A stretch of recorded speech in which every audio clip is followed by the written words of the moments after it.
For the record, my name is Tanya Fernandez Anderson, the District 7 City Councilor. I am the chair of the Boston City Council Committee on Ways and Means. This hearing is being recorded. It's being live streamed at boston.gov/city-council-tv and broadcast on Xfinity Channel 8, RCN Channel 82, and FiOS Channel 964. The Council's budget review process will encompass a series of public hearings beginning in April and running through June.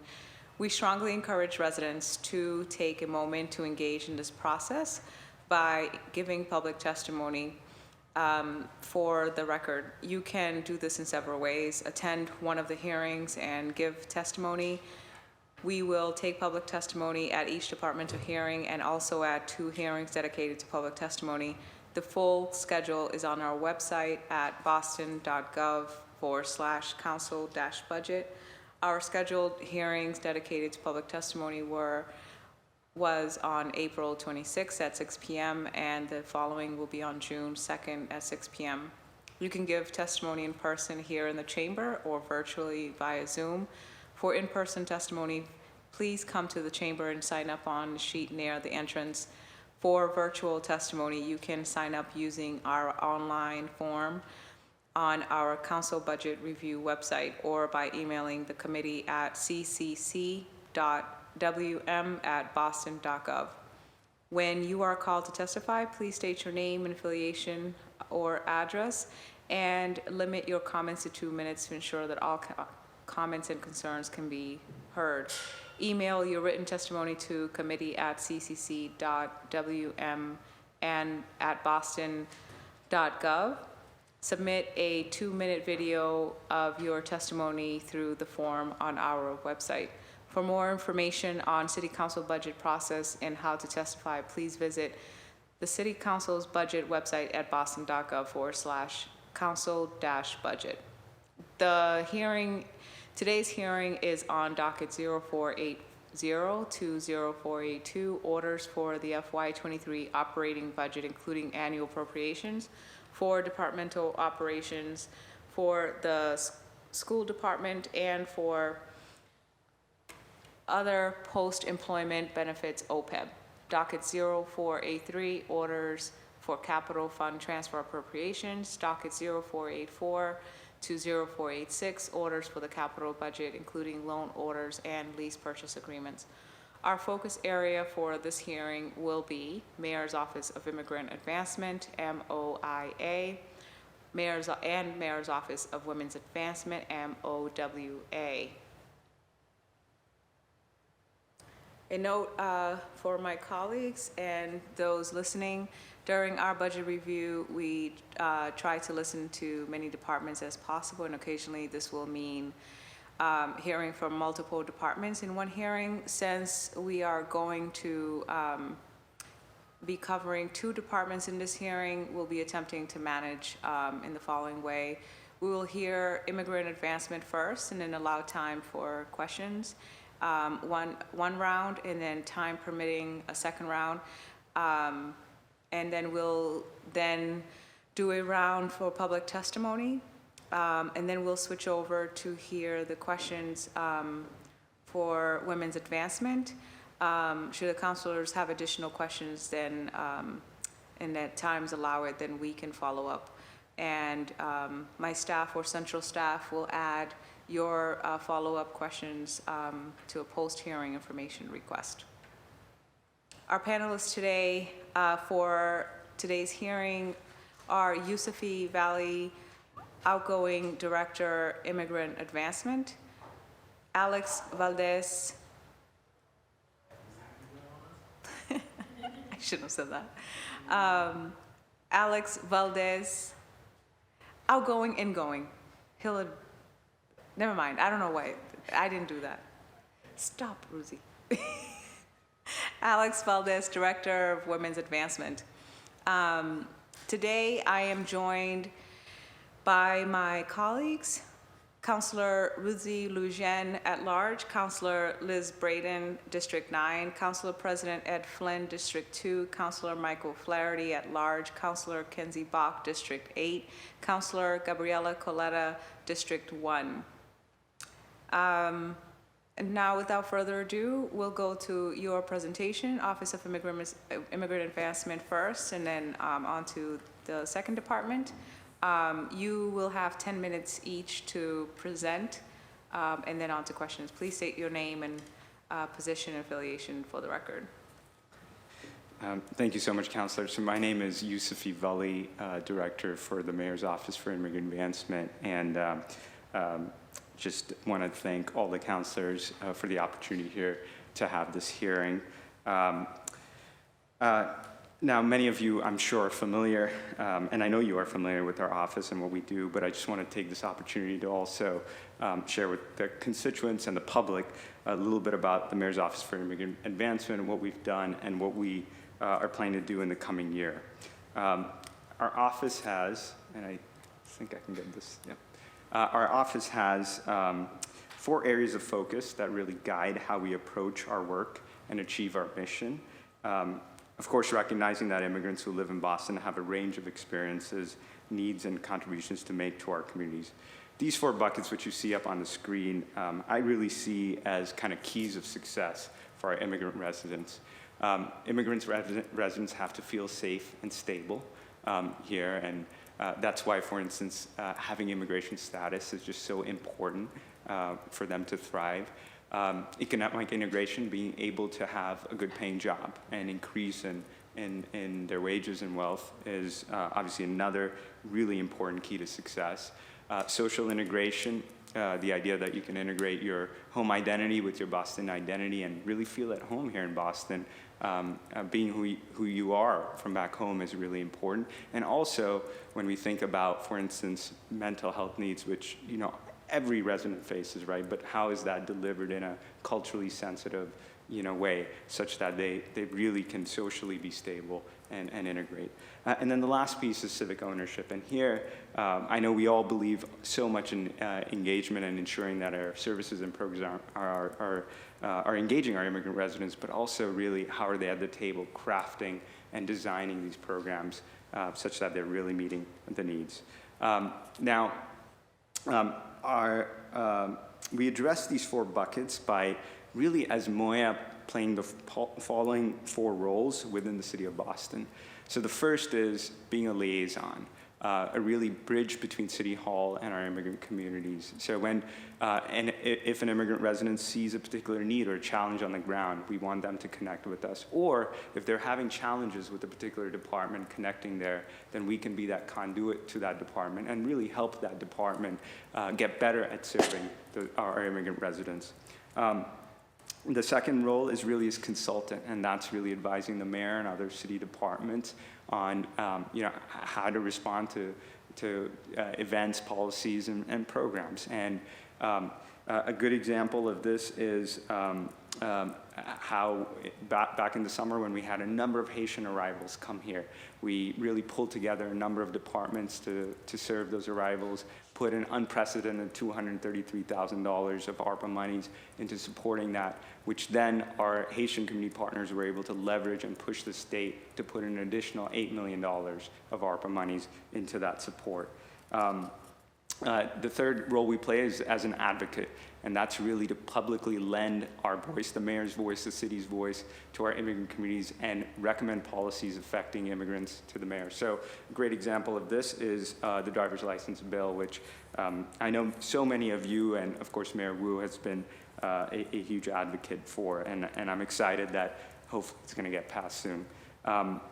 And then the last area that we do play a role in is as a direct programmer.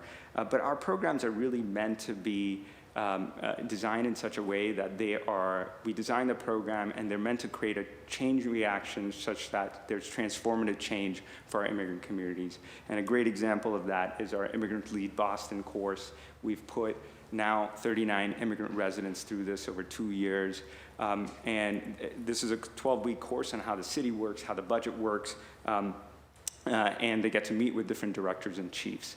And my real hope is 5 years down the line, we have a bench of 100 immigrant leaders, many of them serving on commissions, many of them perhaps applying for jobs, and all of them really communicating how City Hall works with within their own immigrant community, such that this body, the city government is really in a transformative way serving all of our immigrant residents in a way that's culturally competent. Now, the one thing our department is not meant to be is a one-stop shop. For me, actually, success would be when we didn't need a MOYA in city government, because every department would be amazing at being able to serve all of our immigrant residents. So that's MOYA's role. I just want to take a moment to acknowledge my staff. I really feel I have the best staff in City Hall. You can see their faces right there. We're 11 full-time, one employment agreement, 1% unemployment agreement. Between us, we have 11 different ancestries, over 16 different languages represented of our staff. And these folks put in incredibly hard work for our residents, and I just want to thank them, as well as so many of our city colleagues that have been amazing partners, as well as community partners on the ground, and of course, you all as city councilors. I don't want to spend too much time on the FY22 accomplishments. They're listed there, and you can kind of read them, and I'm happy to take questions on this as well. But the one thing I'll just say is that we are still recovering, and particularly our low-income immigrants are recovering from COVID. And so I'll just point out that we did use $1 million of ARPA money to provide basic needs assistance to particularly folks that did not get any federal benefits during COVID. And like I said, there's a number of other programs I know so many of the counselors have been to. For instance, Citizenship Day. Counselor, Counselor Anderson, I know we recently partnered on the community iftar out there, and so thank you for your partnership there. But happy to take any questions on any of these programs. I want to just take a moment to talk about the proposed investments. The big storyline is that our budget is going to be growing by $1.1 million, and that is the most growth in the history of MOYA, and I'm grateful to Mayor Wu for making the largest investment into this office. Now I'll talk about specifically our 3 investments that we're proposing here, and the first one is around expanding access to immigration legal services, and here's the context to that.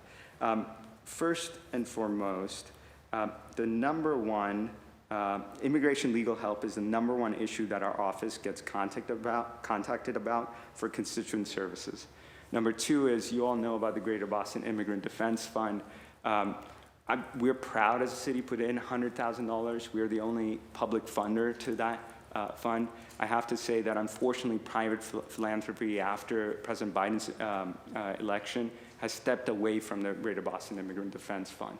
And even though the immigration legal needs are, like I said, the number one piece that folks are calling us about. And then the third context to why we propose this $500,000 investment is that we actually had the opportunity in FY22, as President Biden did create some legal pathways like TPS, to pilot a really interesting way of providing immigration legal services, which was to build legal capacity directly within our immigrant-serving CBOs. Great example of this is the Immigrant Family Services Institute in Mattapan, which hired a couple of Haitian lawyers and also trained their staff right within the CBO to begin to serve our Haitian residents that qualified for TPS. And this worked really powerfully. And so based on that learning, we decided to propose this $500,000 investment. And what it would do is essentially give grants to hire culturally competent attorneys, hire paralegals, case coordinators, and pay for DOJ accreditation training processes. And like I said, building that capacity right within these CBOs as opposed to the bigger legal aid organizations. So that's the first investment. The second investment is our Immigrant Professionals Fellowship. There are so many immigrants in the state, in the city that and the state, who have experience, who are trained back home in particular industries, but are not working in those same industries here. And so what we've done is partner with the African Bridge Network to create a 3-month fellowship. This is in the medical industry at 4 of the best hospitals in the world, to give them the experience and the pathway to enter into this. We had 10 folks that were part of this pilot. 5 of them have already gotten jobs, and we're very confident the rest will as well. And what we're doing is expanding this program. We've actually brought some other private funders to it, to 25 folks now, 15 of them funded with the city of Boston. So I don't want to take away from my colleague. I'll just wrap up by saying that the Dreamers Fellowship, which I'm sure you all are really, really aware of, we did this program over the summer with 200 kids. We want to up that to 480 kids throughout the year. And I can get more into the question and answer session about that. Just the last slide is what are our goals in addition to our investment, which again I can speak to in the question and answer session. With that, I'll turn it over to my colleague. Thank you.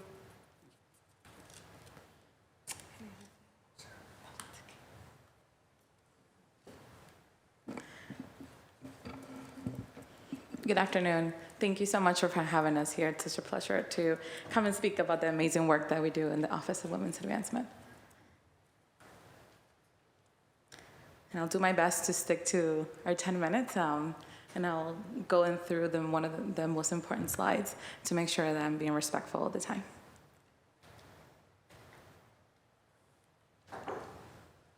So a little bit over what the Office of Women's Advancement do, I wanted to bring just a little bit of overview, sort of a refresher of what we do.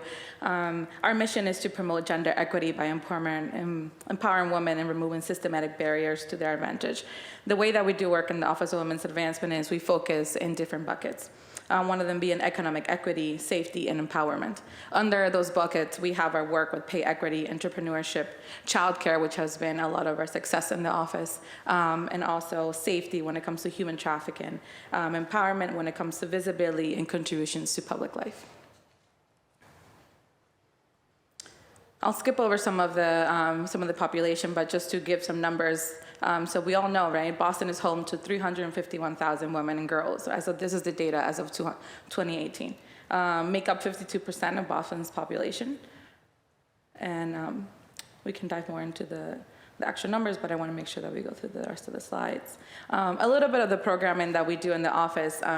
We have worked very alongside the Women's Workforce Council in the launch of our wage gap calculator, and I'll get to that in one of my other slides. Salary negotiation workshops, our child care entrepreneur fund, who helps us help in-home child care providers when it comes to training, and also helps them around monetary support and as to what they see fit in using the funds for, and also allows them to engage and empower one another and work together with other child care providers in the city of Boston. In that same bucket, we include also our child care survey, which the survey has helped us shape the way that we do programming when it comes to child care in the city of Boston. And of some upcoming projects that we have is reshaping the Mayor's Office of Women's Advancement. And how do we see the office moving forward in the next fiscal year, but also how do we engage with the community and helping us reframe and redo all of the work that the office does to make sure that it's being fully representative of all the women and those who identify as is in the city of Boston.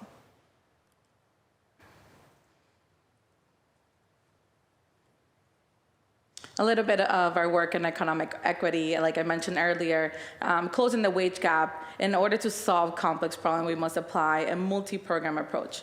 And we make sure that we do that by working with the Women's Workforce Council. The Boston model is made up of 3 parts, which is employers, individual women, and legislation.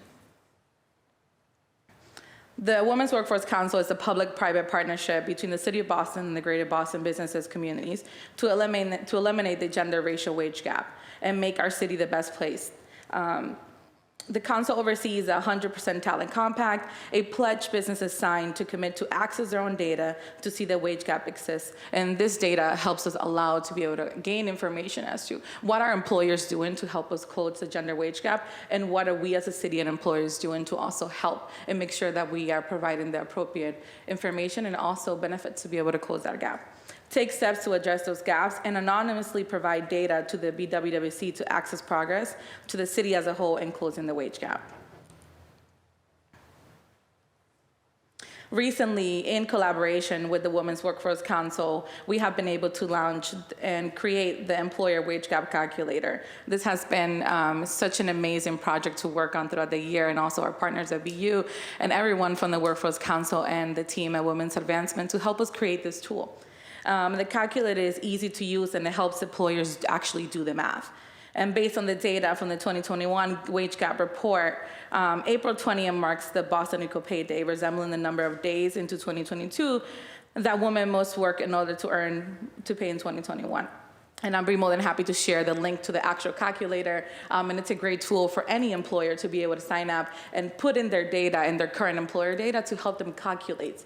And the way that we always do this, and I'm happy, we're always in the process of looking as to obtaining the data and see how many people have used the calculator, who has access to the calculator, and also the many times that people have engaged. The calculator launched a little bit less than a month ago, so we're gonna give it a little bit of time as to where we can see the actual data reporting. And we're really excited to see how many employees are actually interacting, how many employees are downloading the data, and also how many employers are also beginning to get more involved to sign up to be compact signers to the Women's Workforce Council. Some of the data through the Women's Workforce Council, these are the 2021 data findings. Women on average working full-time in the greater Boston area make 70 cents on a man's dollar, 30 cents an increase from 2017. 2021 sample represented 13.5% of the workforce, which totals to 155,000 employees. Happy to also provide and send the full report of the Women's Workforce Council on the data to be able to give forth. Excuse me, Ms. Valerie. Feel free to slow down a bit so that the people at home, you have a lot of sometimes people that, with hearing issues, or it's kind of hard to listen to data when you're going like really fast like that. Yeah, of course. Don't worry about the time. I'll give you more time. Thank you. Yeah, I'll be happy to go back and to make sure that we go over it. Some of the data, the numbers that I'm going to mention, is based on the 2021 data findings from this Workforce Council report that was just released. 70 cents on a man's dollar, the average wage gap is 36 cents, 6 cents increase from 2017. And again, these reports are all public and happy to share with anyone who might need access to them. 2021 sample represented that 13.5% of the workforce, which is 155,000 employees.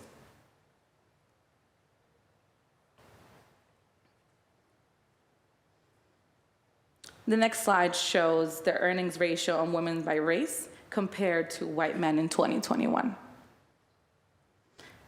Gaps are also varied by race, with the largest gender wage gaps among Black and African American and Hispanic and Latina women.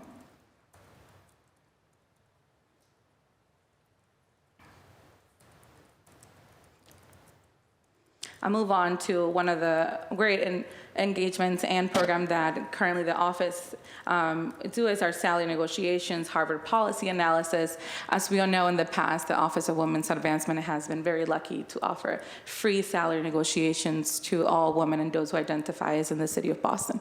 And helping us through that process currently is our partnership with the Harvard Kennedy School in regards to focusing in how do we address and focus on re-envisioning salary negotiation workshops to be more inclusive.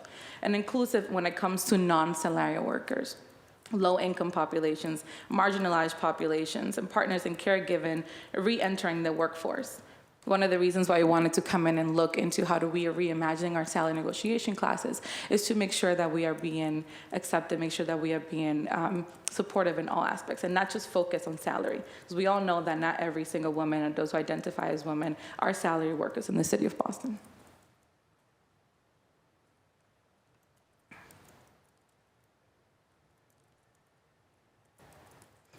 Moving on to our child care work, which in FY23, our childcare work will be moving over to the newly announced Office of Early Education. So a little bit about the program. It's a two-part program that supports small women and minority-owned family childcare businesses in the city of Boston. It enhances childcare access to Boston families. And like I mentioned before, in FY23, the program is moving to the new Office of Early Childhood under Human Services. The program helps stabilize and assist new family childcare through businesses, offering a $3,500 grant, and also helps empower family childcare educators with business skills for their sector through a 6-workshop curriculum, including budgeting, contracts, and record keeping. I do say that at the beginning when we first started the classes for the Child Care Entrepreneur Fund, and I thank all of you for the ongoing support and investment in the program. It has been very successful that we've been able to help so many child care providers in the city of Boston, which majority have been women of color, and I'll give numbers in a second. But I just wanted to offer and thank you guys for the ongoing support.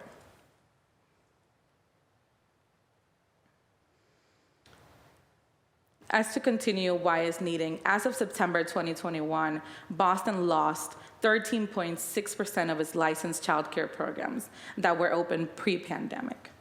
It's about 72 family childcare providers and 20 centers. From December 2017 to March 2021, the number of seats available for children 0 to 5 years fell by 11.3%. Boston childcare providers are amongst the most vulnerable workers. 92% are women, 62% women of color, and 39% are immigrants, and an average earning of $33,120.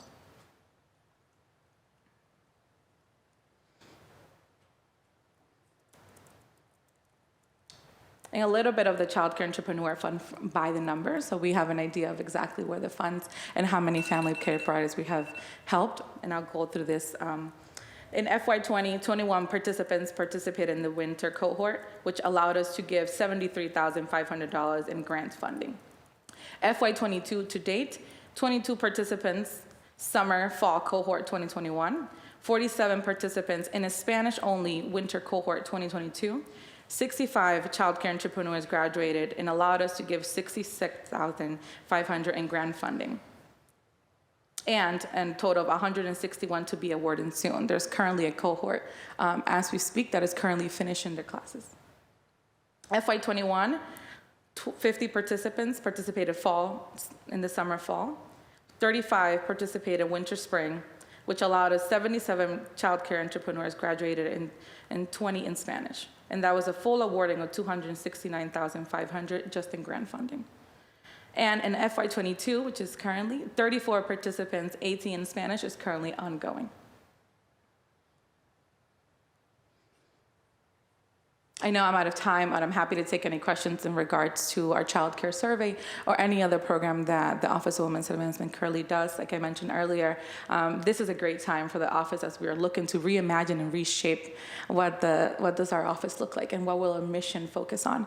And I really hope that I can count and work with all of y'all when it comes to changing that mission and working together, and I look forward to all your questions. Thank you. Thank you so much. Ms. Valdez. And now, Councilor Lujan, you have the floor. Thank you for being here. Thanks to the administration. I think that the work you do is incredibly important. As a daughter of Haitian immigrants, as a woman, I know that you all are providing very vital services. So, Ms. Valdez, I'll start with you. One question I have is, and apologies, I don't think you said this, but if you said this and I missed it, apologies. Has there been an internal study done on City Hall in terms of the pay gap, any pay gap? So the City of Boston is actually one of our compact signers. So the data is available as to it, and I'm more than happy to send the full report. And what does the data say about, is there a pay gap, a pay disparity in City Hall between male and female employees? I'm happy to share the data. I don't know the data at the top of my head. I don't want to give the wrong numbers, but I'll be more than happy to give those numbers. Okay. Then the next questions I have are for Yusufi, and thanks for all the incredible work that you do. It says that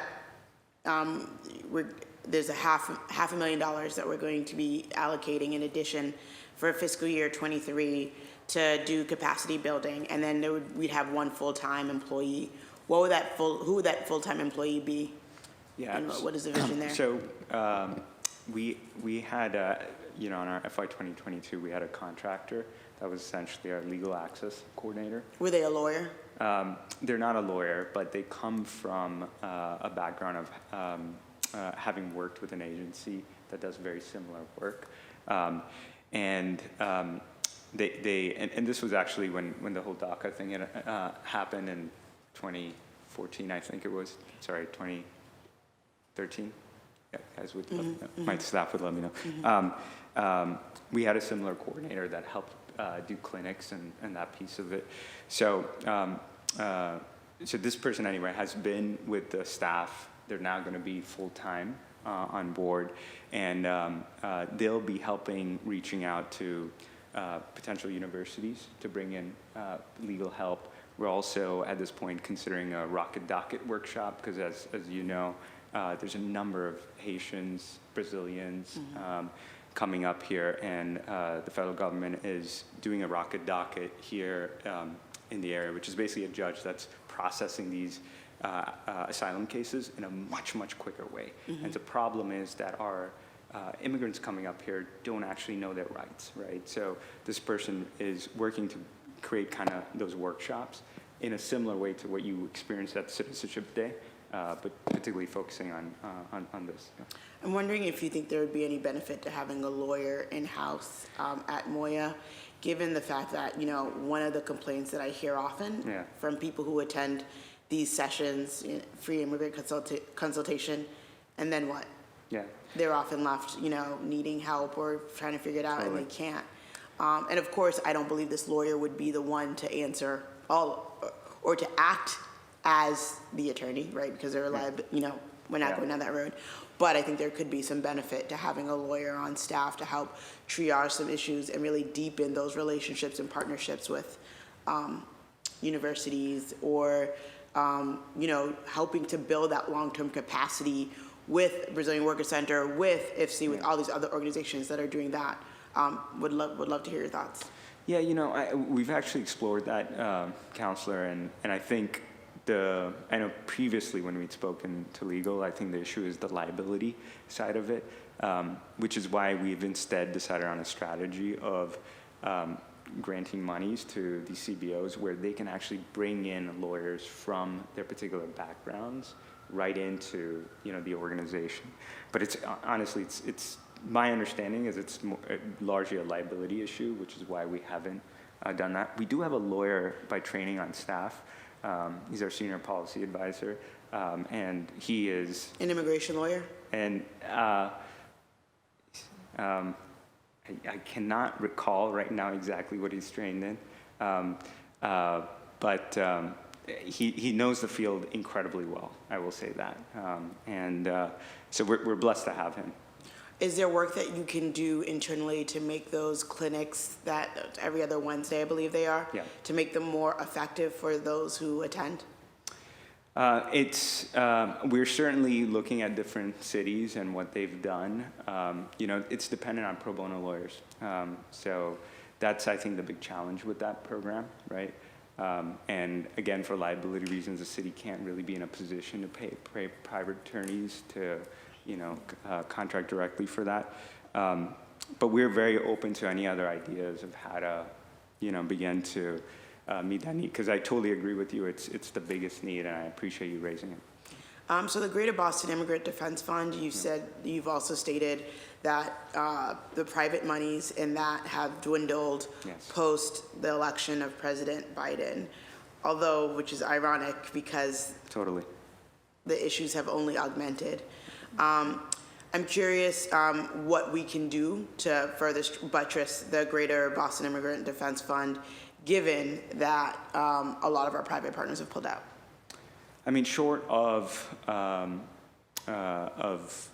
really pushing the private partners to come to the table, I think that the strategy we've put together here of a $500,000 investment into these immigrant CBOs is as far as the city is concerned, I think a pretty sizable, And state. so the plan is to invest more in that CBO and less in the Greater Boston Immigrant Defense Fund?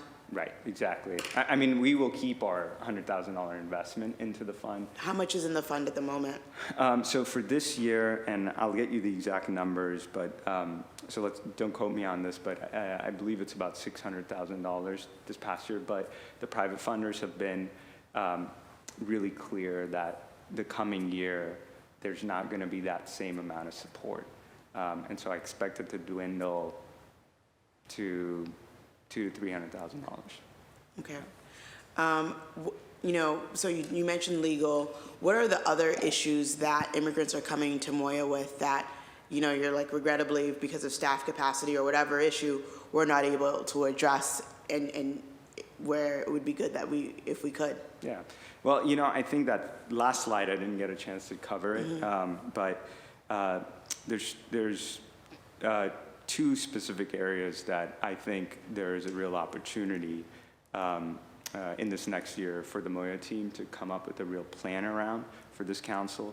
And that's one is really on ESL classes, which I know Council Braden has been a big advocate of as well.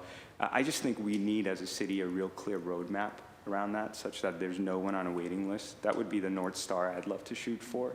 But we need a real clear plan and strategy around that. So I personally don't feel like we're ready for funding on that. But I do think we can spend this coming year, really crafting that piece out. We've got some great partners in the community in English for New Bostonians. And obviously the Office of Workforce Development does good work on that. But that's an area that I would have loved, as if I were continuing as the Moya director, to spend a lot of time with on. The second area is mental health needs is really big in the immigrant community right now. Post-COVID, that's one of the biggest needs identified. And what we actually just did in this past fiscal year is gave $70,000 to 7 different immigrant-serving CBOs that are doing non-clinical interventions around mental health. And based on, and we have an evaluation partner, for this grant as well. And depending on what we learn from this process, we're hoping to make a couple of recommendations to BPHC that get rolled up into its mental health strategy, so that we can also begin to provide a more holistic way of supporting our immigrant residents around the mental health issues.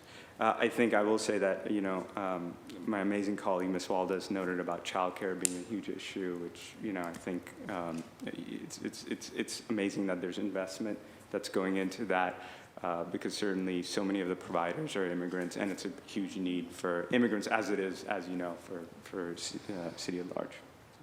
Thank you. Another question is, you talked about how we provided during COVID, I forget the name of the program, but cash assistance to our undocumented. I don't know if we made a difference between undocumented, but can you just go over sort of a little bit in more detail what that cash assistance looked like, and what is the plan for FY23?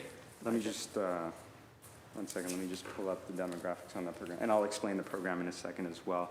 I think I have the demographics, or maybe I don't right now. But essentially what it was is $1 million from ARPA, and it was to the targeted population. I just say that it really targeted anyone that didn't receive federal benefits, which could be undocumented, but it could also be folks that actually, were potentially documented that just didn't get it.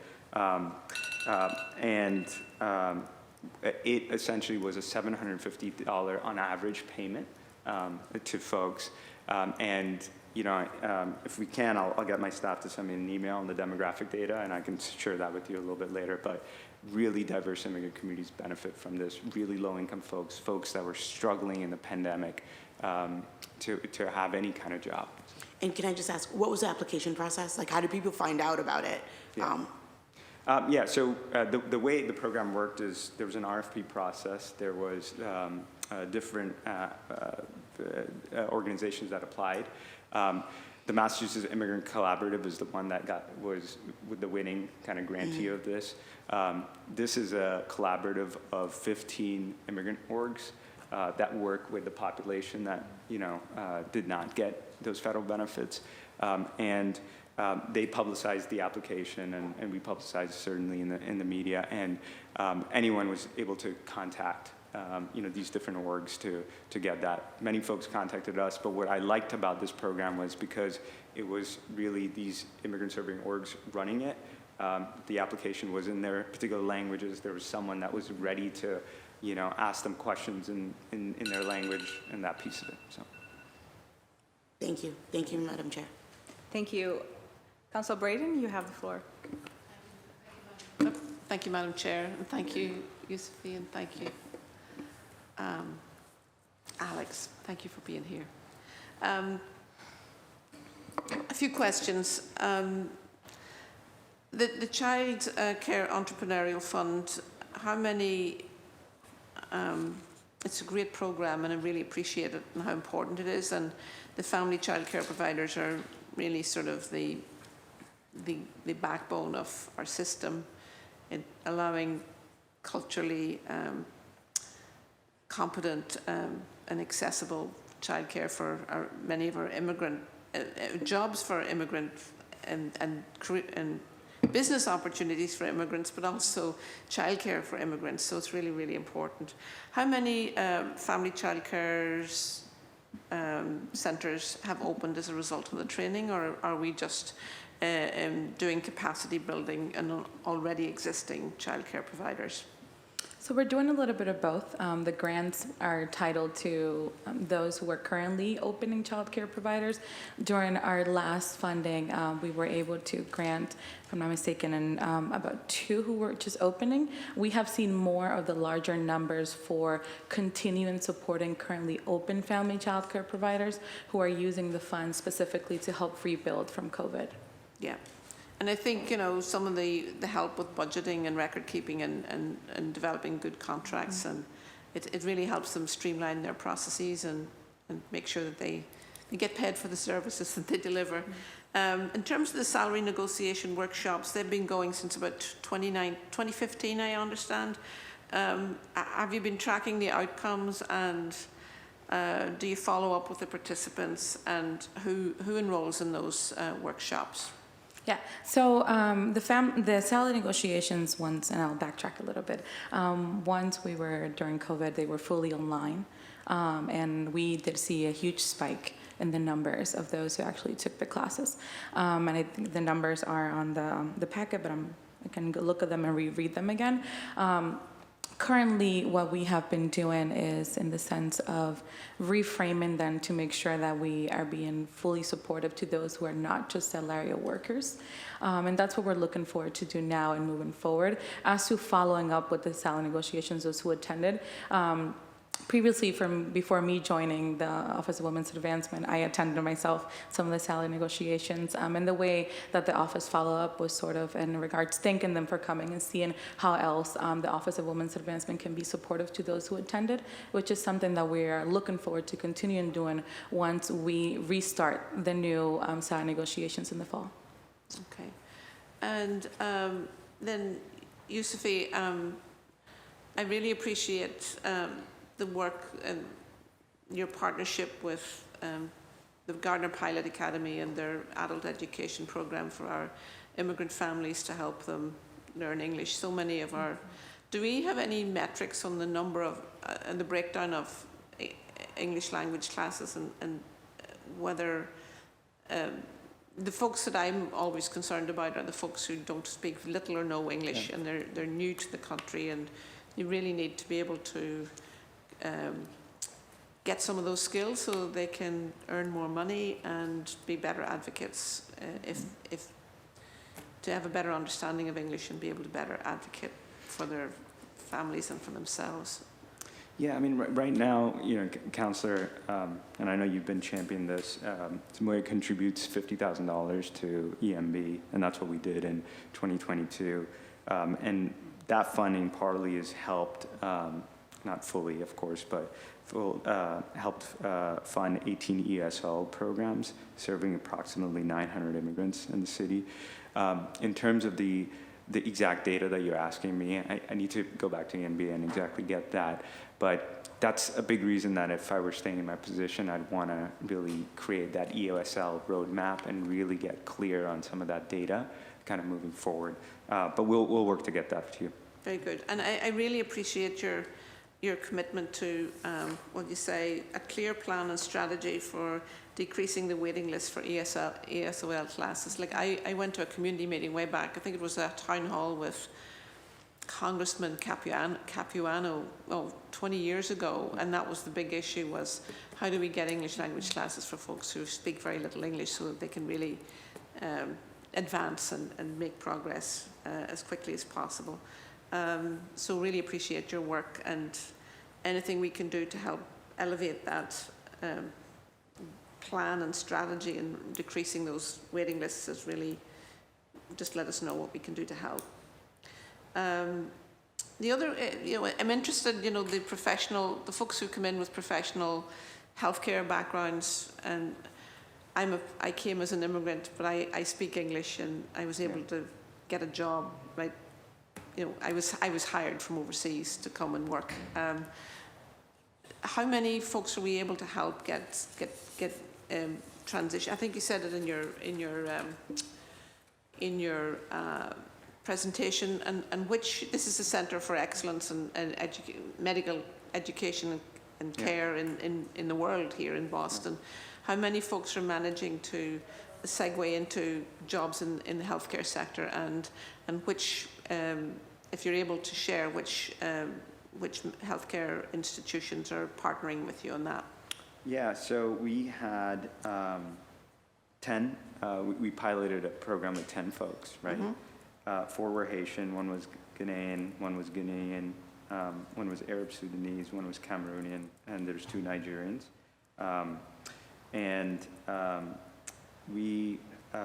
So 5 of them have landed a job. I don't know exactly which hospital, but I can figure that out. Yeah. And we are actually really confident with the coaching, that support that our nonprofit partner on this African Bridge Network was providing. Feel really confident that actually the others will also, but they're getting into that field. Now we're going to, like I said, expand that to 25 folks, but 15 of them will be Boston residents. And really actually the long-term goal is how do we expand that to even other industries. I was just talking to John Regan at Associated Industries of Massachusetts, and he is saying that there's such a labor shortage in a number of different industries.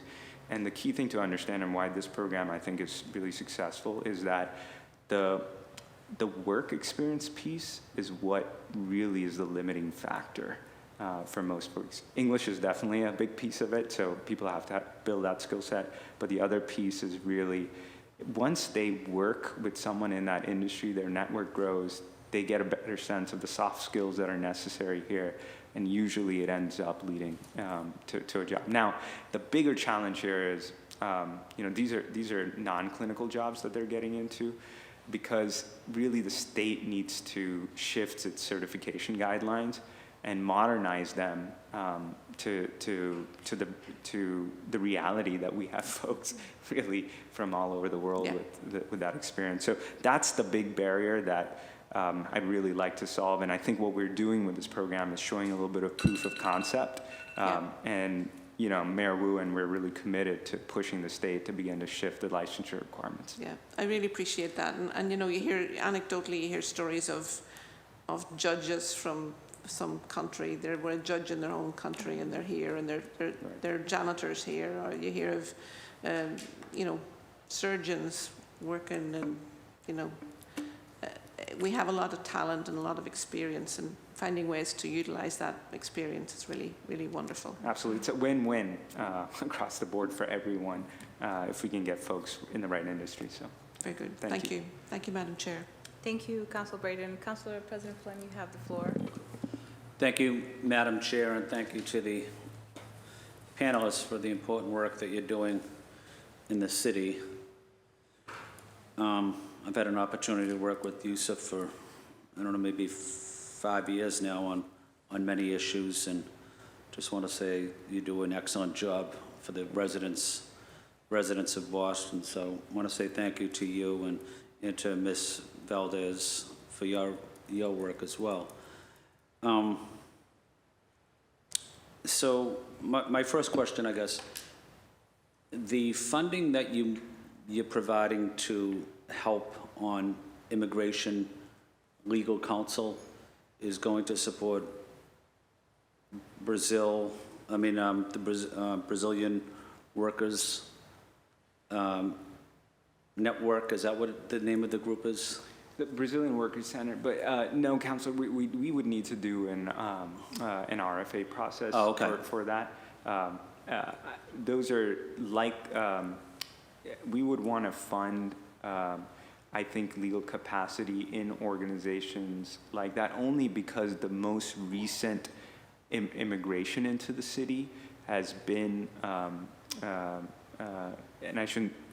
most recent immigration in the city with the most vulnerable needs, I should say, are Haitians, Brazilians, and Central Americans.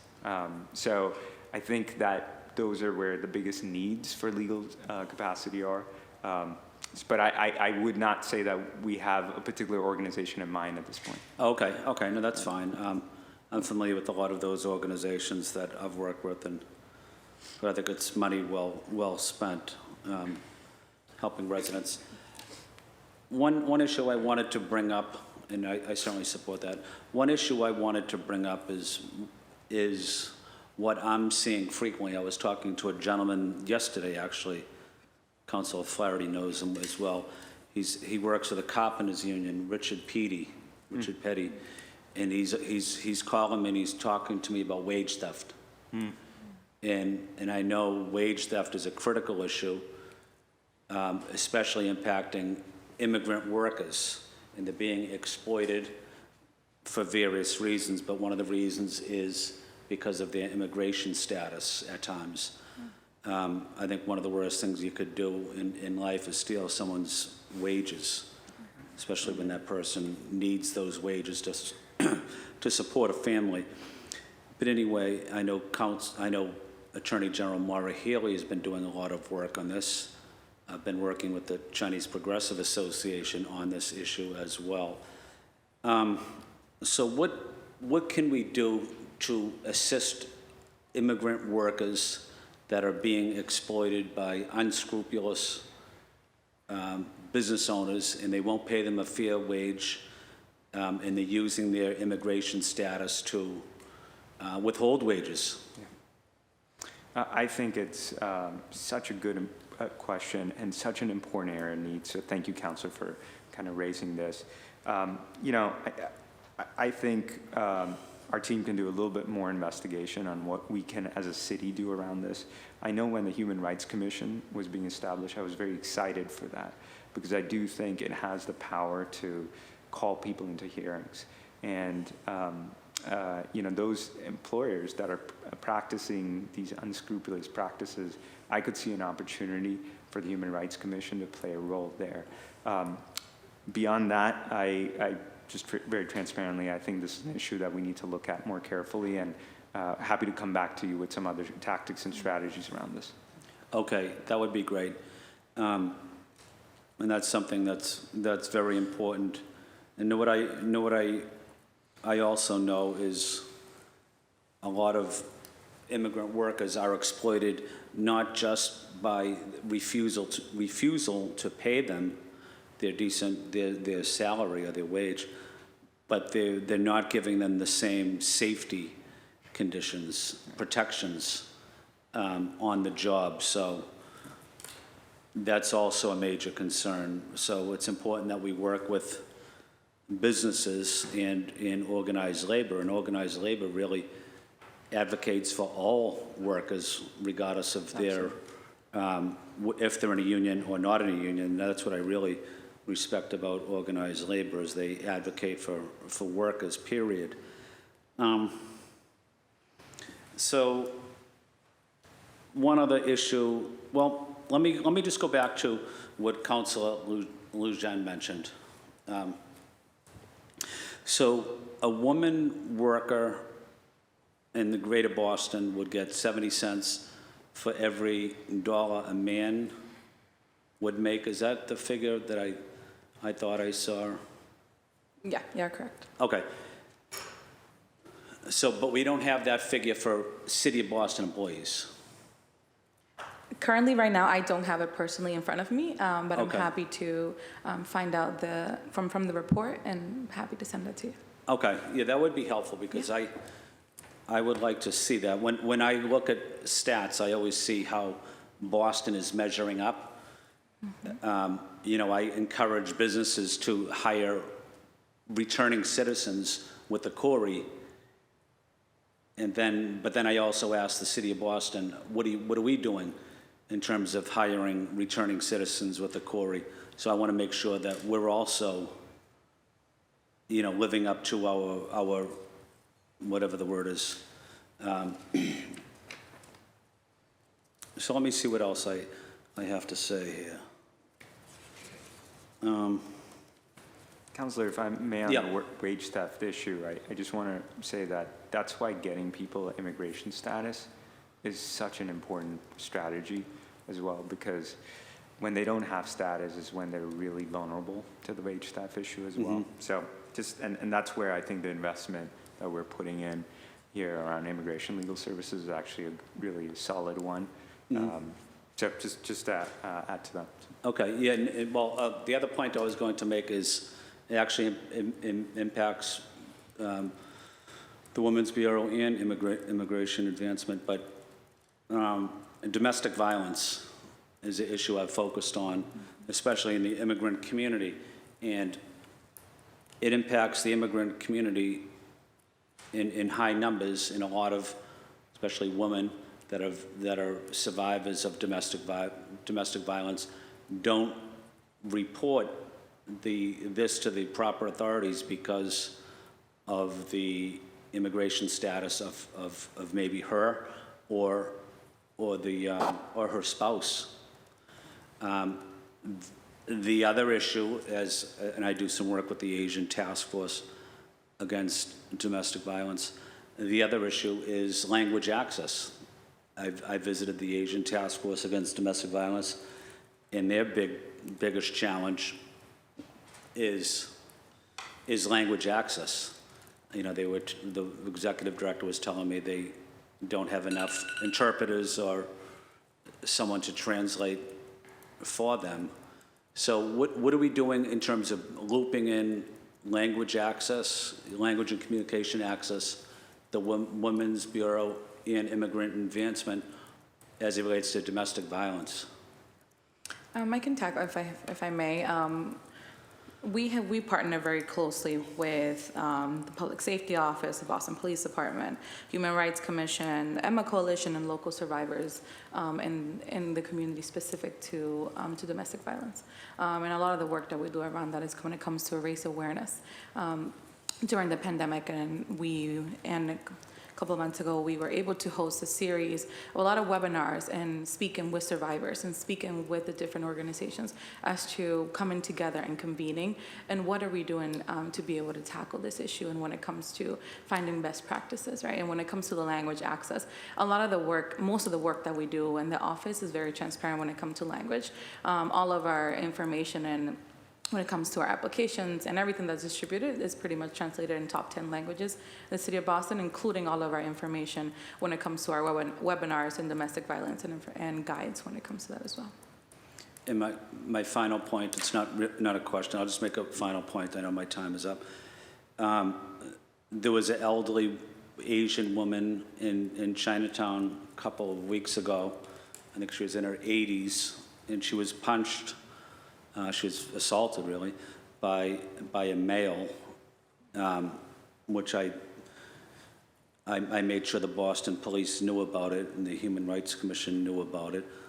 But we're still seeing a lot of violence against immigrants. We're seeing a lot of violence against AAPI community, hate crimes, but the Human Rights Commission can play a critical role. There's two ways to report the, incidents to the human rights: anonymously or with your name. So I'd encourage people to do that. I've filed many complaints in there. I think I've filed the most complaints in the Human Rights Commission about various incidents that I've witnessed. But anyway, thank you, Madam Chair, for giving me an extra minute, and thank you to the panelists for the important work you're doing. Thank you, Council President Flynn. Council Flaherty, you have the floor. Very good. Thank you, Madam Chair, and good afternoon, Yusufi and Alex. And Yusufi, I just want to, on a personal note, I can't speak highly enough about the work that you and your office do. You have a fantastic reputation and track record. You've been a pleasure to work with. You're obviously a credit to your family and to your community, and wish you the very best as you're sort of transitioning your own personal and professional career, and we'll hopefully be seeing more of you. And I know that you're the type that you're only as good as the team around you. You've got a great supporting cast within your department, but I have to tell you, want to commend your commitment to public service, your commitment to the residents of the city, particularly our new Bostonians and immigrants that are just in search of, and listening to you in your opening, linking about sort of my ancestors' story. And they came to this country at a time when it was no Irish need apply, and couldn't find work. And the work that was available was mostly the most dangerous work and the lowest paid work. They were working the railroad. They were working down at the docks, real dangerous activity, and had substandard housing, no health care. Many relatives had died because of those conditions, but they persevered, based on obviously their faith and relationships that they built in their new country, and they got involved. They volunteered. They served our country in the armed forces. They got on boards and commissions, and they started civic associations. They ran for public office. They organized labor activities and joined the union. They pursued higher education for themselves and for their families, or they at least made sure that if they didn't have something, they would work extremely hard to make sure that their child or grandchildren had what they didn't have. And so that's the story, and those are the folks that you've been representing and reaching out to and trying to connect to these very precious resources. So again, I just want to note that it's been a pleasure to work with you in this capacity, and look forward to working with you in your new capacity. And with that, I'll transition into just a couple quick questions. And Alex, obviously to the role that you're playing, and I wanted to dovetail on my colleague, Councilor Braden, particularly around the child care. Clearly, child care is critical for working families. It's increasingly very difficult to access, and it's becoming more expensive. Clearly, the pandemic impacted that sector tremendously, arguably almost decimated it in some respects. I guess the question I have is, are the funds intended to help bring back the licensed care providers, or to help providers that may have been on the brink of closure or were forced to close because of the pandemic? Yeah, the funds are used for both, right? The providers or those who are licensed can use the funds as to however they see fit that will best support their program. And through the classes that they take, the 6 workshops, and they're able to analyze from start to finish as to when it comes to creating that business plan, when it comes to creating that pipeline of helping them restructure, reframe their small business, but it's helped them to be able to come back from COVID, help them to be able to support when it came to purchasing a lot of the PPE that was from COVID. And now as we are stepping away, that we are more enjoying being outside and the kids are able to go outside, is helping them support to create that recreational space for the children in their care. And so I also noticed from our budget books that the child care is moving away from you, right, and to the Office of Early Childhood with respect to fiscal year 23. So maybe your initial thoughts on that is sort of that, is it sort of, I guess, a better and more appropriate home for that? Or is that something that you would prefer to sort of see where you're at in your capacity and as the Director of Women's Advancement? Yeah, I think it was an amazing transition, and I think the work basically pivoted to that. And I'm so thankful for Mayor Wu's leadership when it comes to creating that new office. And this is why having the child care survey is so important. Having the child care entrepreneur fund was so important to give us that data and to give us that information that child care needs its own home and needs its own focus. And having this office to help create that one-stop shop is going to make it so much more elevated and continue to raise the importance that it has. The outreach for the childcare workers, can you just sort of explain sort of what's that process been like in terms of, or what outreach efforts have been made, whether they're still up and running or whether we might have had a good one that had to close? How are we communicating with those folks and maybe trying to get them back up and running, and that $3,500 sort of, what's the process by which that can be assigned to that child care company, and or for what purposes can they use the $3,500? Yeah, so it's an application process, which is it opens every time that the fund is available. All our applications are in the top 10 languages for the city, and if obviously there's a language that's not represented, we are more than happy to translate if it's not within those 10 languages. The outreach process is very intense. We make sure that it's a process that's very transparent. From holding listening sessions, from holding information sessions, to have providers attend and just answer any questions, to also making sure that we are keeping in touch with all the previous providers. We make sure that we call, we email, we check, and also throughout the process of the workshops, we are able to host and create that sense of family within all of them, to be able to keep in touch with all the providers. And it also gives us the ability to sort of create a shared space where we're sharing information as well from other organizations within. And in regards to your question as to how they can use the $3,500, we pretty much leave it as they are the experts in their own business, and they know what's best and what fits best in their own business plan. So we assure that throughout the 6 classes, they have all the tools needed to create that working plan as to what they will use the funds for. Great, that's good, and thank you for the work that you do, and look forward to working with you forward. And just lastly, I'll opine, my colleague who had just stepped out, Councilor Louis Jan, she talked about having sort of a in-house legal services, which makes sense. I obviously hear your argument on sort of incurring the liability with that, or at least having someone in. It just struck me that, you know, our Boston public school system, we had a situation over at the mission school, and they took it upon themselves. They didn't call 911 or reach out to the Boston Police Sexual Assault Unit. They didn't call the DA's office to talk about the child abuse unit. They engaged a private law firm and spent over $250,000, I think $252,000 based on their budget.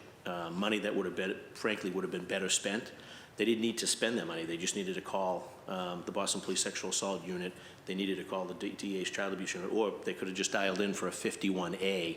Instead, they hired a private law firm with I guess, their own discretionary funds, if you will, but they didn't come to this body asking for the expenditure.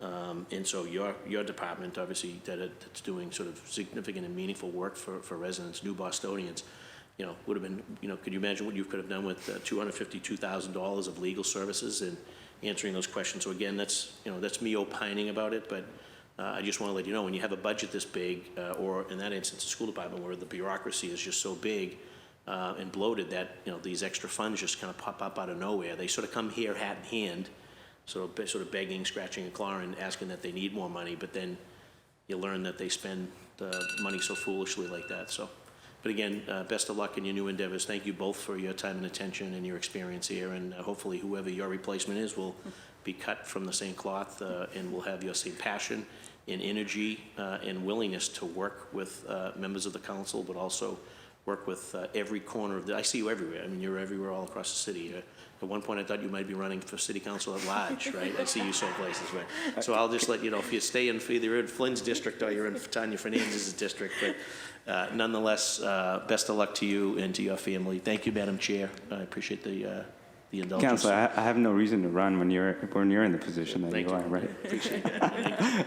Your community's been very good to No, me. but on a serious note, thank you so much for your kind words, and I've just been really blessed to have an amazing team, and frankly, really supportive mayors and a really supportive council, and so it's the work is a real credit to you all and a testament to you all, and so I just really thank you all for your support, and you've been a big supporter since our days at the Moss as well, so thank you. Thank you. That's, I lost my shoes. Did you know that, Madam Chair? I think I'm the very first person in the history of that mosque where they lost my shoes. I'm sure you're not. Yes, actually, I am sure you're not. Thank you, Madam Chair. Thank you, Council Flaherty. Councilor Calera, you have the floor. Thank you, Madam Chair, and thank you to outgoing, incoming Director Vali. Your tenure in this office is commendable, especially during the pandemic, right? When our immigrant brothers and sisters were feeling this more than anybody. So I just want to thank you for helping me when I was here in the council as a staffer, and helping my community, especially East Boston. Alex, it's so good to see you shining. You're doing an excellent job.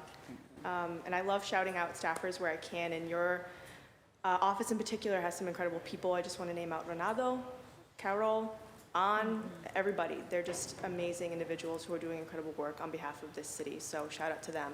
I hope they're listening in. And just, representing a district that does include East Boston, but just in general, as an elected official now, I want to utilize every opportunity just to say publicly that it's a priority that we ensure a just and welcoming city for everybody, especially our immigrant and undocumented brothers and sisters. And East Boston in particular, as we all know, rich immigrant history where many people came to live out the American dream. And East Boston's diversity and differences of cultures and perspectives, I think, is a strength.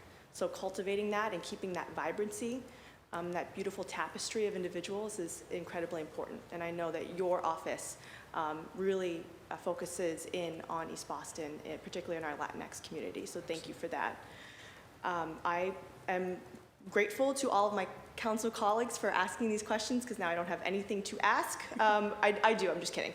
But my questions around the Greater Boston Immigrant Defense Fund were so poignantly asked by Councilor Lujan.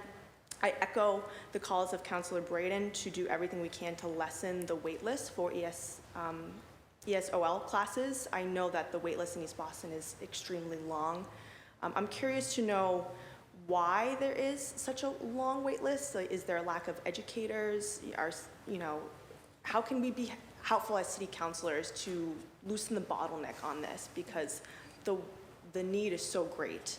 And so how do we build that pipeline for people who are doing this work?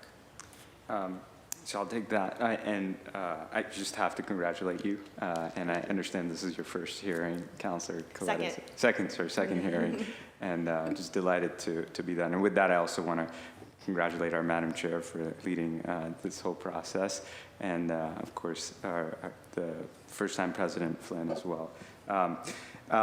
So on the ESL piece, the reason it is complicated, and I think there's more learning that, personally I need to do on that issue as well, but we just have people coming in at various different levels of USOL. And that requires a different teaching skill set, right? And so it's not one of those, it's not an easy problem to solve, and it's not just one that you throw resources at, because we also need the appropriate human capital, so the appropriate teachers at the different levels to be able to teach. And, it can be very costly because people are coming from very different backgrounds and have different needs, right? And so I think there is a way to solve this problem, but it is a really complex problem because of that. And so, ENB does amazing work, but they just, because of the needs being so varied, and people have different interests with the ESL as well. Some want to just get a job, right?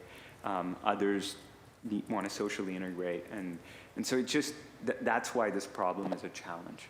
But it's a challenge that certainly if I were staying in that position, I'd really want to think carefully through and, come back to this council with a real plan around. Thank you for that. I want to shift to the Immigrants Lead Boston program. Carol, again, incredible work on this. So I know that you said that this is really for folks to become leaders and advocates in their community by interacting with City Hall officials. I have done a lot of thinking. I've spent a lot of time in civic associations. Yeah. That was my job. I feel like I've gone to over 300, 400 at this moment in time. I probably will go to more. No, I know I will go to more, actually. And a large part of advocating for your community to City Hall is through these civic associations. Yeah. Like, it's a very concentrated source of power. Yeah. So, I'm trying to figure out how we can get these folks who are in this program to attend these civic associations, because I go there and it's a very homogenous group of people, right? And we all know that the more that there is diversity of lived experiences, especially the immigrant experience, the better we all are in making decisions. And the city does look to these civic associations for their input and opinions on development projects, right? And public safety. So is there any intention to have these incredible folks who have gone through this program to start interacting with these civic associations and getting them to show up and maybe even becoming a leader in these established groups, or even starting their own groups? Well, such a great and an important point by you, Counselor. And one thing I'll say is that the team's really open to feedback and continue to learn and shift the program around. So I will say that we, even during our current cohort, we do really encourage people to get engaged. We have a pretty large definition of civic ownership, if you will. And while of course kind of our focus is how do we get them right into the city engaged there, we do try to really engage to support them in their growth, either in immigrant nonprofits, which also end up having a lot of power and push and pull in the city, or these civic associations. But I think because you've been to over 400 of them, we would really welcome your idea and your contribution into how to shape that piece more. Yeah, I would be happy to help with anything. Just let me know. And I know you shouted out some of my staff, but I have to tell you, you have to meet all my staff. Because next time I'd love for you to shout every one of them, because they're each and every one awesome. Yeah, absolutely. I look forward to meeting everybody. These are just my core people. Yep. The Dreamers Fellowship, another incredible program. I'm just looking through. So because they're not able to apply through the Success link, what is the process to apply? Only because I do know that there are some wonderful young individuals in my community that would be perfect for this. Yep. And who does the processing? And then also, what is the major expense in the program that accounts for the $481,000? So let me take that in steps. So first, how do they apply? So this is a program for a variety of reasons, which I'm happy to share. Just to spare everyone the minutiae of it, but the way it works is it's a grant out program. Okay, so YE puts out an RFA, and different providers apply for it. Now, it does require one fiscal coordinator that then has a partnership with a number of immigrant partners.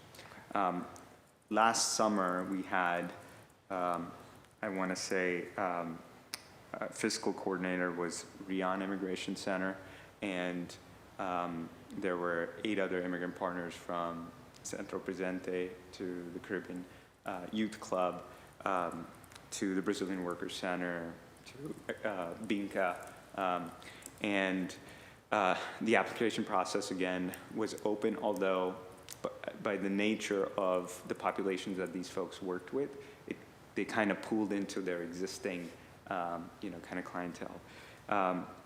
That was 200 folks. Now we're expanding to 480. It's a huge opportunity, and one of the things that we're building into our application process for whoever gets it is that they publicize this so that it's accessible to exactly the young people that you're talking about. This spring, we did another iteration of that, although we had to get private funding for it. And that was actually the fiscal coordinator was, and is right now, is Caribbean Youth Club. But they're partnered with very similar organizations like Centro Presente, Binca, Brazilian Workers Center, et cetera, et cetera. So to your second question in terms of the funding piece of it.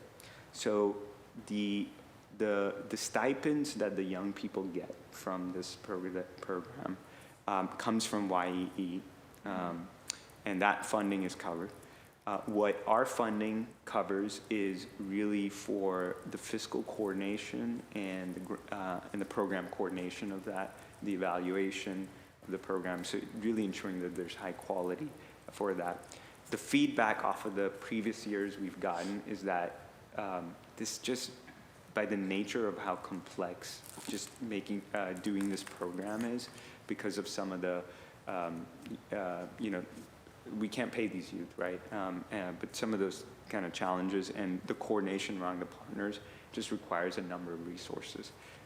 So that's what that funding is going to go to, but it's going to get to 480 young people, and it's a sizable investment. I don't know of a city that's doing that across the country, and talk about equity. I mean, that's a real clear example of what we're doing around equity. Yeah. I would just recommend working with the local high schools Yes. too. I don't know if you already do that. So Binka is a key one. East Boston High School has also Boston. inquired Yeah. about the program. Some of the schools have capacity to actually run the program there. Great. So Binka has that capacity, some don't. But we've actually prioritized in the spring how to make sure BPS students are the ones that really get enrolled in this. And that's a big part of, with these 480 folks, we really want to target the BPS children. So. Awesome.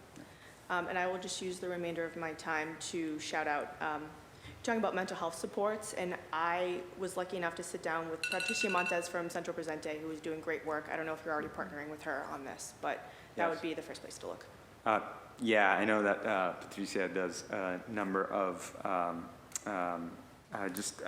honestly, a number of important programs. And by the way, when it comes to legal services, I mean, they were one of the programs that organizations we've piloted with on this. And also the Dreamers is another program that they have been really key on this. So yeah, couldn't agree with you more, and have so much to learn from Patricia. So. As we all do. Thank you. Thank you, Councilor Coletta. Alex, your budget, or at least proposed budget for FY23 is only 466. There's been an increase, and I'm wondering, a decrease rather. And I'm wondering, so why is that, and are you able to meet capacity with this budget, with this new proposal? So the budget, the decrease is through because the program is transferring to the new child care office. And that puts, and that chunk of the budget includes our child care entrepreneur funds, and it also includes our child care survey funds as well. So that's why we see sort of that disproportionate decrease in the budget. When it comes to our own programming, this is going to be such an exciting year for MOA, and we're really looking forward to creating new programming and to creating new initiatives. So now let's just say it'll be a great time for us to keep engaging and see how that can help us draft and gain new, whether if it's new opportunities through programming or new partnerships with the community, but definitely looking forward how this budget can help us. Thank you. Councilor Lejeune asked you a question about salary, or at least equity, wage equity between women and men employed in the city of Boston. You mentioned you could look that up. So just to clarify, through the report that the Women's Workforce Council does, the information that the employers do give the Women's Workforce Council is given confidentially. So we are able to look at an overall arching, but when it comes to our own salary, we have the amazing tool of the diversity dashboard. Within that dashboard, we're able to see those numbers based on the information that's currently uploaded on the diversity dashboard that the city currently hosts. Do you have those numbers ready? Right in front of me right now, I don't have the numbers ready for you, but I can go back to the dashboard and look at those numbers, and happy to send an email and send it over. I'd like you to submit what is the gap between women and men in the city of Boston. And then if you could break that down, the demographics of those women by race. and submit them. Thank you. City of Boston employees? Yes. Yeah. Thank you. And that's across all departments, if you don't mind. Yeah. Thank you. And then as far as salary negotiation workshops, I mean, it's a good thing to have interventive sort of programs to teach women or to support us in something that is needed, right? Not that we don't know how to do that, but that it's a conversation that needs to be had, and I'm happy that you provide that platform. I wonder, though, then if we are talking about a workshop to get there, then there is a wrong here. And I have looked at the different numbers, like sporadically between different departments, and it's pretty bad. And if that's the case, then how do we right the wrong? Right. Yeah, I mean, it's a longer-ended questions, and the salary negotiation classes are helping and are sort of helping. This is why we're reshaping them in a way where we are able to help close those gaps, in a way where we are able to help those who are maybe marginalized, specifically, like I mentioned earlier, when it comes to those who are not salarial workers and who currently don't have the opportunity to just say that they currently have a salary, and they were focused on that and focus within different areas of the workforce. And I'm hoping that the new way that we do the salary negotiations will help us get there, specifically around the fact that we are going to be offering them in different languages, which is definitely a huge step into the right direction, and is also helping us reshape and re-see how we're able to support different populations of women, those who identify as is in the city. I guess what I want to understand is your point of view in terms of where lies the issue. Is it that we don't know how to negotiate, or is it that the system systemically is discriminatory toward women? Right. I mean, I think it brings up a lot of questions, right? And it starts with employers. And how can we engage employers in ensuring that they're helping us close that gender wage gap? And this is where a lot of the conversations that we are having with these employers through the Women's Workforce Councils are very important. As to I always answer, and this is one of the things that I bring up, especially to your point, what are employers doing to helping us close the gender wage gap? Because that's when we think about where it starts, right? When we go and apply for a job, we think about how much is offering for salary. Our employers are 100% being transparent with that, and this is where these type of conversations with these compact signers, like we call them, are very, very important to have them and answer these questions and help us raise these questions, and they're allowing us to get there. As women, and specifically, I'm speaking of myself as a woman of color, when I first started to work, I never even thought about the fact that I was able to negotiate my salary. Nevertheless, to think that I was able to push back and ask, can I have more, right? And that's just something that as we come as an experience, opportunity like this are help us break those barriers. But going back is beginning a conversation through employers. How many people are in your department? As of right now, full-time department, we have our communications director, we have our program manager who focuses on our childcare work, we have our office manager, and we currently are hosting the Economic Mobility Lab Fellow, and we are currently hiring and sort of extending an offer to a policy manager. But as you can see in our budget, our program manager role for the child care is also transferring over into the early childhood education office. Well, is it safe to say that your capacity is only 4? Yes. And then, I mean, with a budget of only $466,000, we're talking about equity and closing the gap, the gender equity gap. So how is $466,000 equitable for a budget with all women? And this is what's going to help us shape that budget coming up. And I'm hoping to take this time as a time of research and as a time of digging deep into having those conversations with the community members, and obviously with the help of all of you from the council as to... I'm saying you don't get paid enough. So no need for us to go around that. You, Alex, don't get paid enough. And you're leading the work to close the gap. And let us know how we can help you advocate, whether through a workshop or this council, to get you paid more. if we respect you, we pay you, right? And you're doing the work, we should lead by example. Thank you so much for everything that you're doing and your beautiful presentation, although it took some work for me to keep up with your fast talking. Brother Yusufi, thank you for being here and your amazing work. One of the interesting things that I saw in your top salary earners, though, is that it does not include anyone that is Black.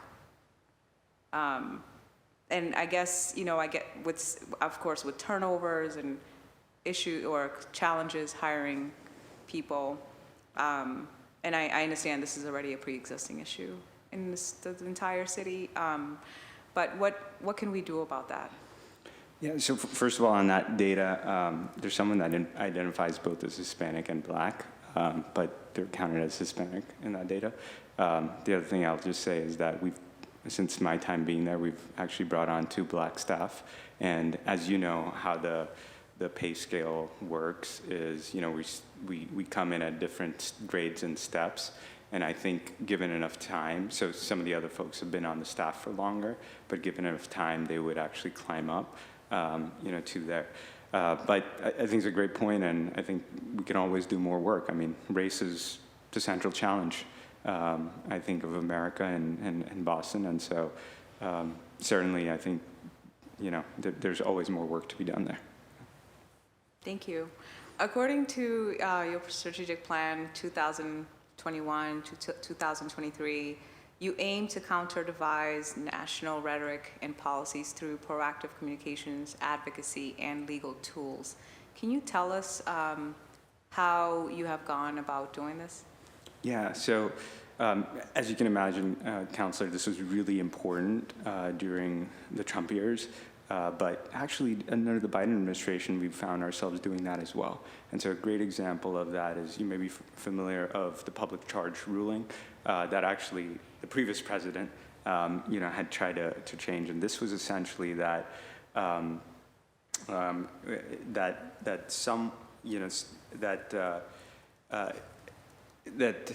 I'm trying to think about how best to kind of define this, but essentially our immigration system doesn't allow people that are deemed a public charge, just those who would be basically become someone that's dependent on the U.S. government, the ability to get status, right?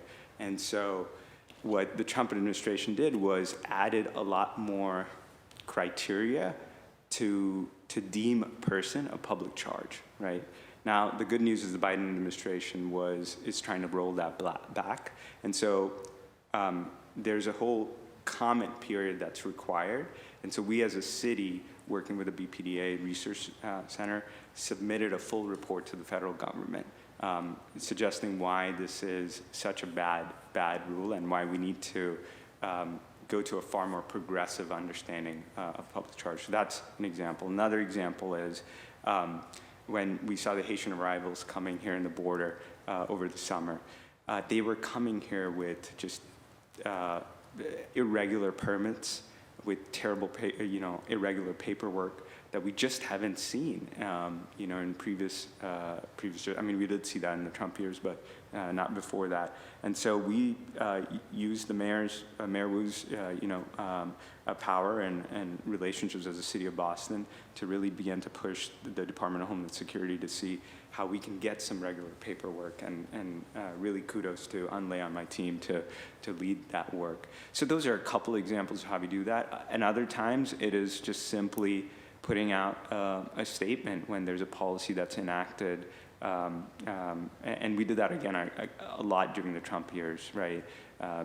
Whether it was the use of ICE to go after communities, thankfully not in Boston, but outside, when Trump would threaten raids, we would then make sure that the mayor is out there, assuring our residents that the city's going to protect them. That's why we passed the Trust Act here in Boston. So those are the kinds of things that we have been doing, and we'll continue to do it as if that kind of hate results from the federal government. Thank you. What's the budget plan or strategic plan for this, or what is the budget for this strategic plan? We actually feel like we've got resources already built into our budget to be able to lead this new strategic planning process. And basically, I think the most important thing about the strategic planning process is we're going to be doing focus groups with our immigrant communities, and we've already done 2-3 of them. They've been so enlightening. One actually with the Latino community, by the way, in East Boston. But what we're really trying to do is center their voices in our strategic plan. And so we want to do them with different communities. But we have the resources already to do that, to be able to, through the LCA budget, pay for any of the language needs. We're able to, even pay some of the organizations that are supporting us on these focus groups, give them a small grant for that, which is also beneficial, by the way, for their own strategy. But we feel really confident that we have the money for it. Okay. And so far, I think each of the focus groups have cost around $2,000. Okay, thank you. Can you describe a little bit more about the 12-week Civic program? Yeah, so it's every year, around 20 residents, immigrant residents, go through this program. They learn about how the city works, how the budget works. They get to meet with different directors and chiefs, and so we have different chiefs come in and talk about their programs, and then often we encourage them to set up a meeting with that chief. So it's really closing that equitable access gap piece. By the way, Councilor Coletta, my phone was blowing up because we do have a session on civic associations that I was not remembering, but my staff reminded me of. There was a BU study on it actually when we first did the pilot that just found it to be a really successful program. I think, if I'm not mistaken, and we can get you this report actually, but 90% of the folks were really engaged post the program. So we have 38 participants so far from 25 different countries represented, and I'm happy to go through those countries if useful. No, that's great. That was my next question, who you've reached, but that's great. I'll yield my time. I have more questions, but Councilor Coletta, please go ahead. Thank you so much. And I could not attend this hearing without asking questions of you, Alex. The women's advancement is something that I've worked on, my entire career, either electing women or just building a pipeline of leadership. So this work is incredibly important to me, and just know you have a partner in me in this work. And I actually, when coming out of college, when I graduated in 2016 from UMass Boston, I took a pay equity workshop. And I was offered a job for $35,000. We all know that that is nothing in this day and age. And I negotiated a $10,000 increase directly because of the work that this program does and what I learned. So I am a case study if you ever need one, and a testimonial. And I am pleased to hear that the classes are working to be more inclusive of low-income workers. And informing them of their rights. I would also throw domestic workers in there as well too. They're largely unseen and underpaid, but they are the folks who keep working women in their positions. So I would shout them out and recognize them. And when you're thinking about next steps in reshaping the office, pay equity and closing the gap is important. I think it also speaks to what we can do to build and maintain wealth. So, and that includes financial literacy, how to create a budget, understanding how credit works, saving for retirement, understanding financial instruments like bonds, stocks, and creating an investment plan. So that could be the next step. I already know women in this area that are doing this work. So you could hire, small businesses who are, or even just contractors or consultants who are in this space. I can think of one who is a Spark alumni who is doing this work. So that's just something to consider as you move forward when you're thinking about, because the childcare work is moving, how to advance this work moving forward. Thank you so much, and it's so great to see you. And we're really excited, and definitely your support's definitely appreciated. Looking forward to chatting more how we can do that work. Awesome. That's it. That's all I have. Thank you, Council Coletta. Alex, so there's different levels of the work that needs to be done for women advancement, but we are not a monolith, right? We are different shapes and sizes and colors and personalities and culture. So I wonder, is there any initiative in your department that you guys are developing to address the different cultures and identity for the women? And there are women of different influences as well, right? And so what have you done, or what are you doing to address those needs? Yeah, we, like I mentioned earlier, we started doing some research in regards to that space, and specifically, we have done some work in regard to other nonprofit organizations. We're really looking forward to the opening in the new executive director for the Office of LGBTQ Advancement. That's going to allow us to also tap into that work as well, and also tap into working with that population as well. I'm looking forward to be able to create that pipeline and create those programs. As of right now, we currently have not done any program around there, but I'm definitely looking forward to getting into that work and research throughout this year. Thank you. Any work around camaraderie, or anything in terms of community, in terms of collaboration and healing, truth and reconciliation in our community? Definitely. A lot of the work that we do it's fundamental based on community feedback and community support. And none of it would be possible if it wasn't for all the feedback that we receive for all of our programming. We do offer spaces and currently offer that space within the childcare sector. And this is why we're definitely looking to expand that moving forward. This is something that we need more, especially when it comes to thinking about, as women, mental health and how we preparing ourselves for that moving forward and our lives in general.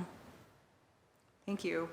Well, thank you for the work that, did you want to? I just wanted to correct one statement I said, Councillor, which is it's $1,500 per focus group. That's the grant, not $2,000. So I just wanted to be right for the record. Okay. Sorry.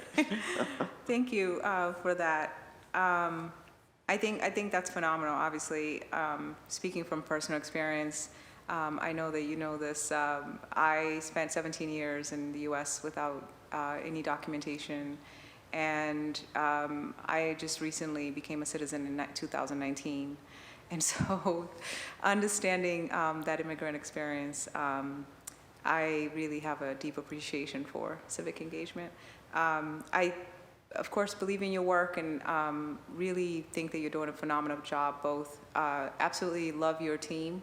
I love that it's all women. I wonder if men want to come into your department, but They have applied. Yeah, right. I look forward to collaborating and working with you. Again, I meant that you yourself needed to get paid more, and I will look forward to your new position and working with you as well. Thank you so much. And if there's no other statements. Madam Chair, just thank you for your leadership, and it is really historic that we do have the council that we do, and that we have folks like you with your background and experience, leading the council, and we have got a mayor that's got a similar background, and I think for women, for immigrants, for really those that have not had a place in City Hall, I think this mayor and yourself and City Council is just in a historic moment, and I just want to say, I think on behalf also of my colleague, it's just really a privilege and an honor to address this council, and I know I'm going to be telling my daughter about this, and certainly, hopefully, if I have a privilege to have grandkids, about the fact that we're in this historic moment. So thank you. Thank you. It's definitely, when we look at representation, when we look at that shapes and form throughout City Hall, it's definitely something to be proud of, something to be engaged of, that we are able to serve and be able to be surrounded by so many amazing and so many great people like yourself. So thank you so much for having us. Thank you both for your kind words. I hope to live up to any of that. I look forward to working with you. I appreciate you. Meeting adjourned.